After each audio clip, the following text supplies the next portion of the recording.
विमीय सूत्र यानी कि डायमेंशनल फॉर्मूला को पढ़ाने वाला हूँ। और यहाँ पर मैं आपको लगभग 40 भौतिक राशियों का यहाँ पर मैं आपको विमीय सूत्र बताऊंगा। इसलिए आपको विमीय सूत्र के लिए आज से इधर उधर भटकने का जरूरत नहीं है, केवल आप लोग इस वीडियो को देख लीजिए, आपका सारा कंसेप्ट और आपका सारा डाउट क्लियर हो जाएगा। तो चलिए फिर स्टार्ट करते हैं और एक एक करके बहुत ही अच्छे तरीके से हर एक चीज को समझते हैं। तो देखिए यहाँ पर सबसे पहले थोड़ा सा जो इसका इंट्रो है, सबसे पहले आप लोग इंट्रो को देख लीजिए। देखिए आपका जो लंबाई होता है जिसको हम लोग इंग्लिश में बोलते हैं लेंथ, और इसके लिए जो हम लोग विमीय सूत्र का जो यूज करेंगे क्या लिखेंगे, एल लिखेंगे। ठीक है। आपका जो होता है मास, मास यानी कि द्रव्यमान, द्रव्यमान के लिए हम लोग क्या लिखेंगे, बड़ा हाथ का एम लिखेंगे।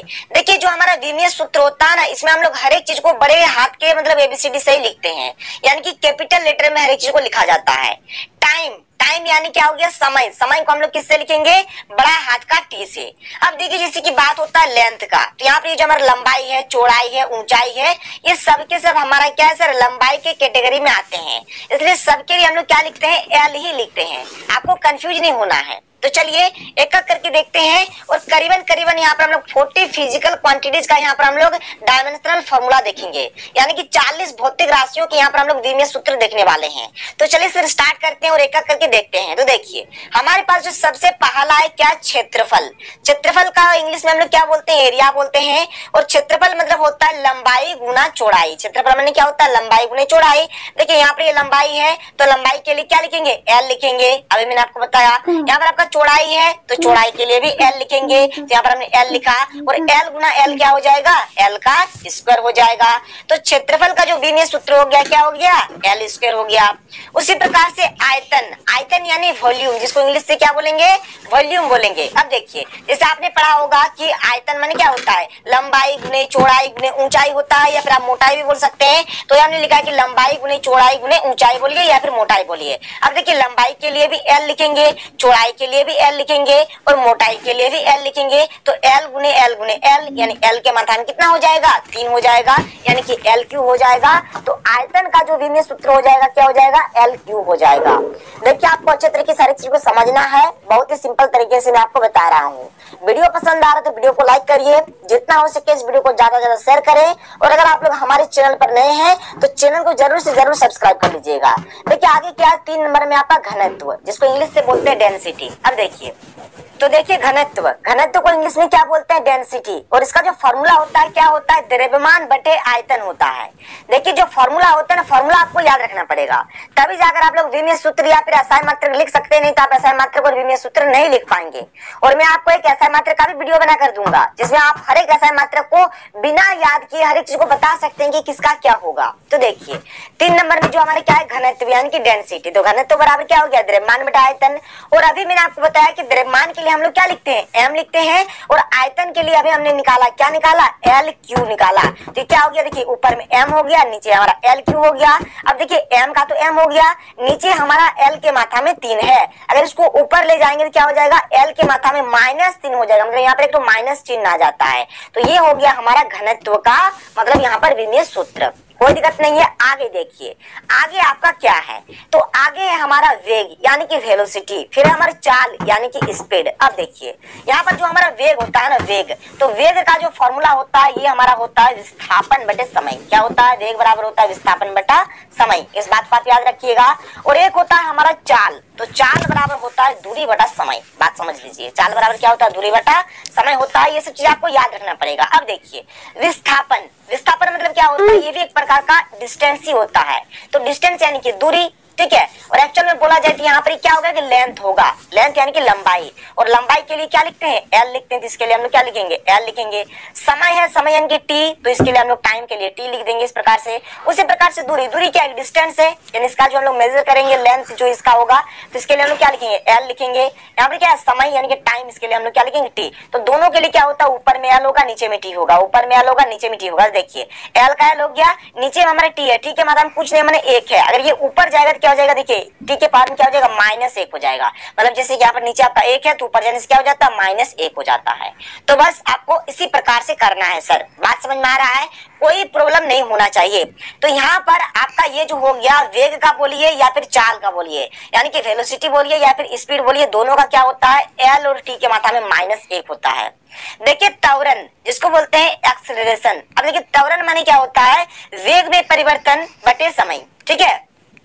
अब वेग में परिवर्तन है मतलब यहाँ पर वेग का ही बात हो रहा है, और वेग का क्या होता है देख लीजिए, वेग का होता है एल और टी के मात्रा में -1। तो वही हमने लिखा कि एल और टी के मात्रा में -1, और समय का क्या होता है, टी होता है। अब देखिए इस बात को थोड़ा सा समझिए कि यहाँ पर किस प्रकार से लिखा गया है। देखिए जैसे यहाँ पर हमारे क्या है, जैसे यहाँ पर लिखा गया है एल टी के मात्रा में -1 और नीचे हमारे क्या है, टी है, ठीक है, इस प्रकार से ब्रैकेट दिया हुआ है। अब आगे देखिए, अब देखिए इसको हम लोग लिखेंगे कैसे, यहाँ पर एल है रहने देते हैं, टी के मात्रा में -1 है रहने देते हैं। देखिए नीचे क्या है, टी के मतलब 1 है, अगर ये ऊपर जाए क्या हो जाएगा, टी के मतलब -1 हो जाएगा। तो एल का एल और टी का टी, ये -1 और ये -1 क्या हो जाएगा, -2 हो जाएगा। तो वही चीज यहाँ पे लिखा गया कि एल और टी के मतलब -2, देख लीजिए एल और टी के मतलब -2, दिक्कत नहीं है। देखिए आगे आपका क्या है, बल यानी कि फोर्स। देखिए आप एक चीज पढ़े होंगे, न्यूटन का जो गति का दूसरा नियम होता है, तो F बराबर क्या होता है, ma होता है, यानी कि फोर्स बराबर क्या होता है, मास इंटू एक्सेलरेशन, यानी कि द्रव्यमान इंटू त्वरण। तो ये चीज लिखा गया है कि द्रव्यमान गुणे त्वरण, और तो द्रव्यमान का क्या होगा, m होगा, और त्वरण का भी हमने निकाला एल और टी के मात्रा में -2, तो एल और टी के मात्रा में -2, तो m एल और टी के मात्रा में -2, तो m एल और टी के मात्रा में -2, वही चीज यहाँ पर लिखा गया है। कार्य यानी कि वर्क, तो वर्क का क्या हो जाएगा, देखिए कार्य का होता है बल गुने विस्थापन, कार्य का क्या होता है, बल गुने विस्थापन।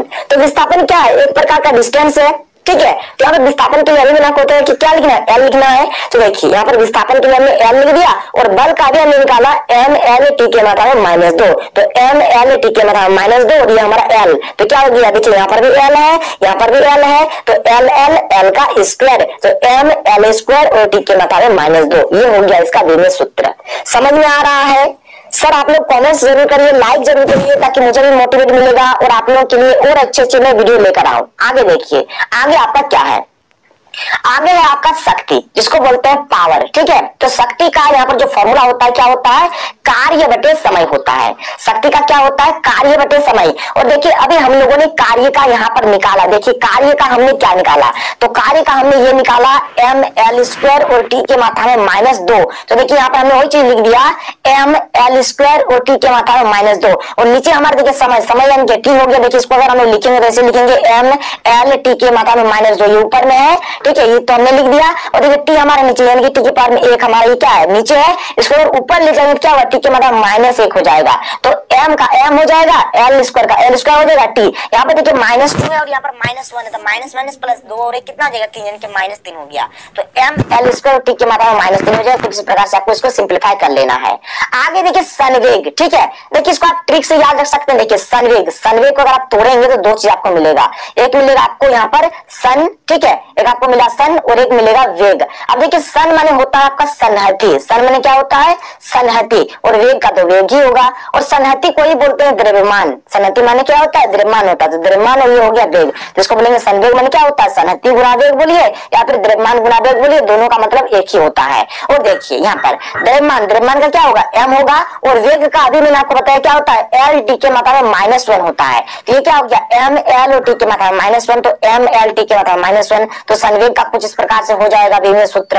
आगे देखिए क्या आपका आवेग, आवेग में क्या है, एक होता है बल गुने समय, क्या होगा, बल गुने समय। और अभी हमने बल का निकाला, क्या निकाला, एम एल और टी के मात्रा में -2 निकाला ना, और यहाँ पे देखिए समय का क्या होगा, टी होगा। अब देखिए यहाँ पर थोड़ा सा आपको सिंप्लीफाई यहाँ पर किस प्रकार से क्या गया इसको समझना पड़ेगा। देखिए यहाँ पर देखिए टी के मात्रा में एक जगह पे -2 है और यहाँ पर टी की जगह पे एक बार जगह पे 1 है, तो ये -2 हो गया और ये 1 हो गया, तो -2 + 1 को सॉल्व करने क्या होगा, -1 ही तो होगा। तो चीज लिखा गया कि टी के मात्रा में -1, क्लियर है। आगे देखिए बल आघूर्ण, ठीक है, बल आघूर्ण का फॉर्मूला होता है बल गुने दूरी। तो बल का हो गया एम एल और टी के मात्रा में -2, और दूरी का हो गया एल। अब यहाँ पर भी एल है, यहाँ पर भी एल है, तो एल एल क्या हो जाएगा, एल स्क्वायर हो जाएगा। तो एम एल स्क्वायर टी के मतलब -2 और टर्क्यू बोला जाता है, इसको याद रखिएगा, बहुत ही इंपॉर्टेंट है, यहाँ से क्वेश्चंस बनते हैं। आगे आपका गतिज ऊर्जा, जिसको इंग्लिश से बोलते हैं काइनेटिक एनर्जी। काइनेटिक एनर्जी का क्या होता है, 1/2। देखिए 1/2 होता है एम वी स्क्वायर होता है, एम यानी मास और वी यानी कि वेलोसिटी यानी कि वेग। तो देखिए 1/2 से यहाँ पर हमें लेना इतना नहीं है, ठीक है, कांस्टेंट, इसको गोली मारिए। द्रव्यमान है, द्रव्यमान का क्या हो जाएगा, m हो जाएगा। अब देखिए वेग, वेग का होता है l और t के मात्रा में -1, लेकिन इसके ऊपर में स्क्वायर लगा हुआ है तो हमको यहाँ पर भी स्क्वायर देना पड़ेगा। अब देखिए यहाँ पर अगर हम स्क्वायर दे देते हैं तो क्या हो जाएगा, देखिए m का m हो जाएगा, l है तो l है, और यहाँ पे स्क्वायर तो l स्क्वायर हो जाएगा, फिर t। अब देखिए माइनस का माइनस हो जाएगा, 2 1 2 हो जाएगा। तो कुछ इस प्रकार से ये चीज हो जाएगा जो कि यहाँ पर लिखा गया है, देख लीजिए।